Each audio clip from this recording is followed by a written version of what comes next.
Assalamualaikum warahmatullahi wabarakatuh.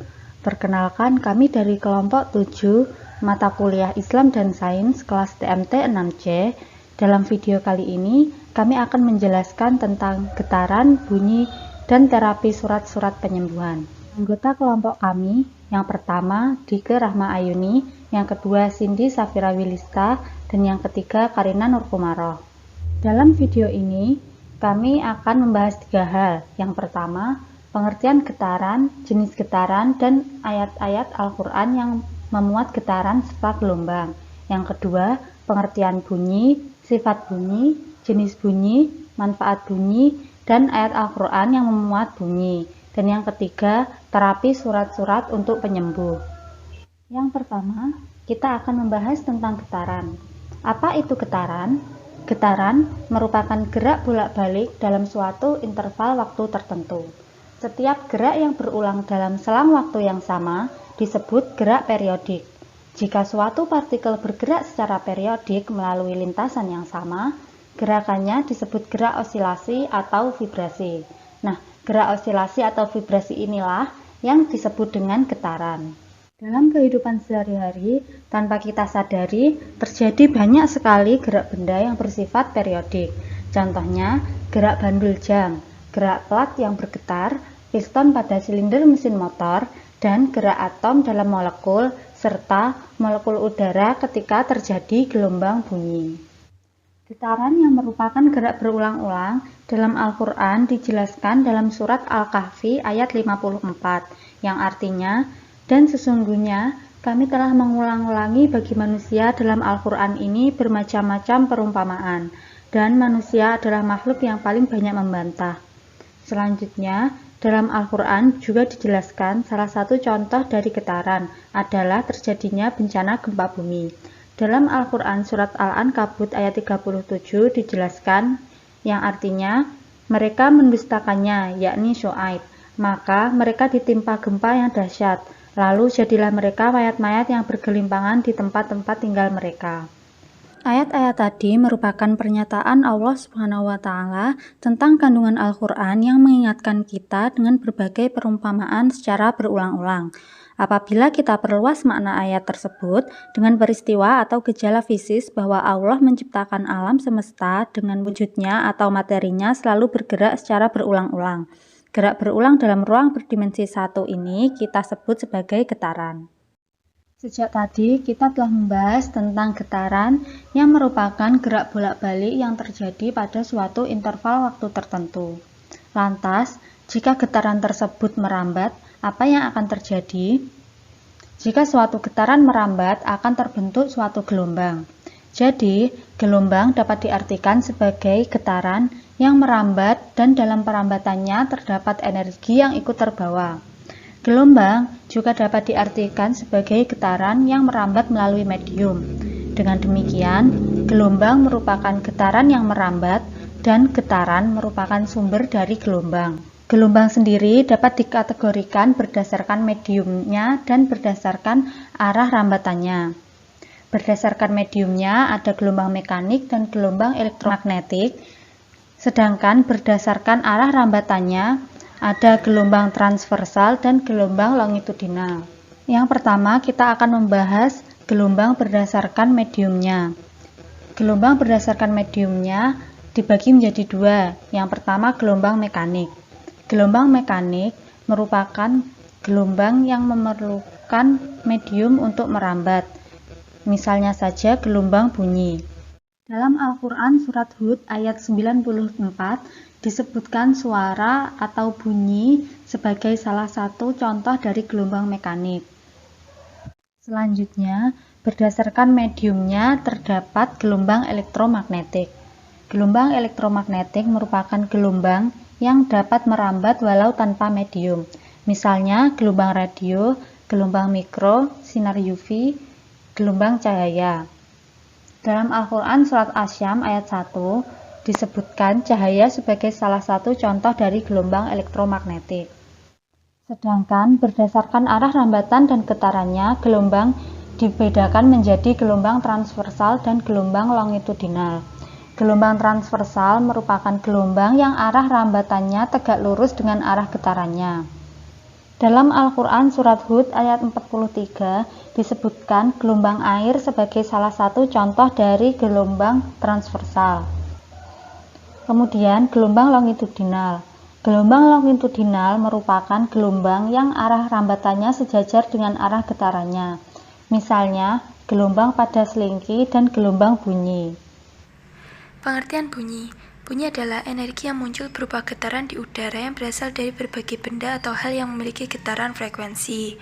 Bunyi dapat didefinisikan sebagai energi gelombang yang berasal dari benda yang bergetar sebagai sumber bunyinya. Sifat-sifat bunyi. 1. Dapat merambat melalui zat padat, zat cair, dan gas. Getaran bunyi akan merambat menjadi sebuah gelombang melalui benda padat, cair, dan gas. Perlu diketahui bahwa perambatan bunyi yang paling cepat terjadi pada zat udara. Bunyi tidak bisa muncul di tempat yang kedap udara seperti astronot.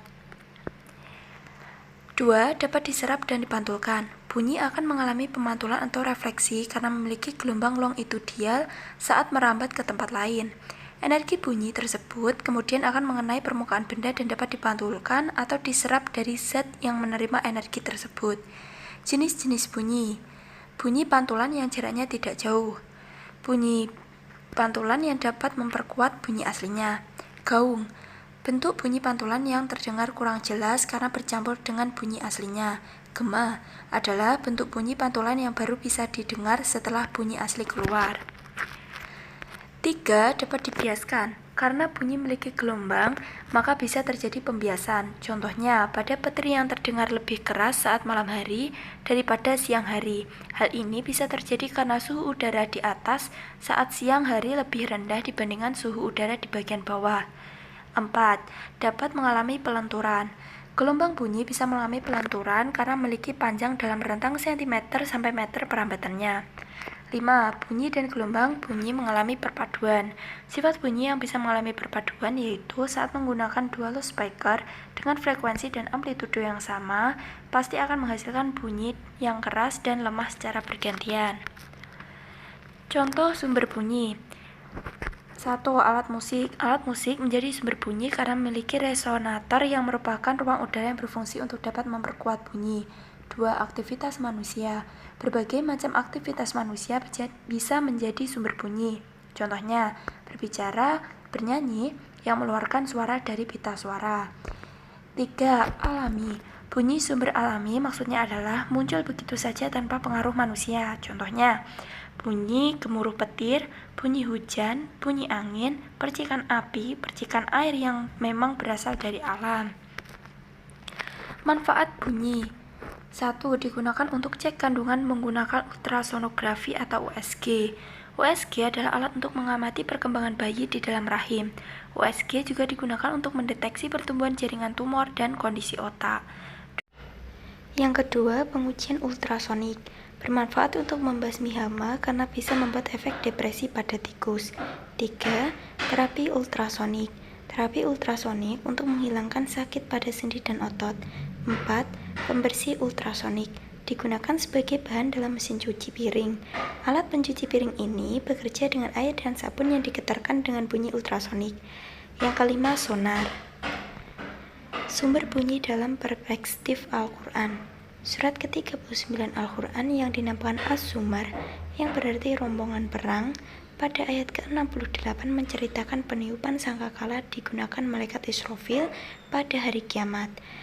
Hal ini mengisyaratkan bahwa trompet sebagai alat penghasil bunyi.